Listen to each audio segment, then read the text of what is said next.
আজ আমি আপনাদেরকে দেখাবো জ্যাক A2 মডেল মেশিন কিভাবে স্পিড লক করে রাখে। স্পিড লক করতে হলে পি বাটনটা এবং এস বাটনটা প্রেস করে চেপে ধরে অন করতে হবে। অন করার পরে 68 নাম্বার মানে 68 নাম্বার প্রোগ্রামে আনতে হবে। দেখেন 68 নাম্বার প্রোগ্রামে আমি আনছি। আনার পরে এস বাটনে প্রেস করতে হবে। দেখেন আমার এই মেশিনে 37 স্পিডে লক করা আছে। এটাকে আপনি 5000 স্পিড পর্যন্ত বাড়াইতে পারবেন এবং মন মতো কমায় রাখতে পারবেন। আমি এই মেশিনটাকে 35 স্পিডে লক করে রাখবো। 35 স্পিডে লক করে রাখবো। এস বাটনে প্রেস করে সিলেক্ট করে দিলাম। দেখেন 35-এ সিলেক্ট হয়ে আছে। তো দেখেন স্পিডটা।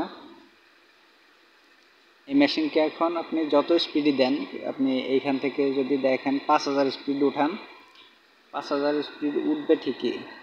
এখানে দেখাবে 5000 স্পিড, কিন্তু আপনি তো প্রোগ্রাম থেকে 35 স্পিডে লক করে রেখেছেন, তার মানে 35 স্পিডের বেশি প্রোগ্রাম থেকে আর স্পিড উঠবে না, দেখাবে 5000। তো যারা যারা আমার ভিডিওটা দেখছেন সকলে আমার ভিডিওটাকে লাইক করে দিবেন এবং আমার চ্যানেলটাকে সাবস্ক্রাইব করে দিবেন। এই ছিল আজকের মতন, সকলকে ধন্যবাদ।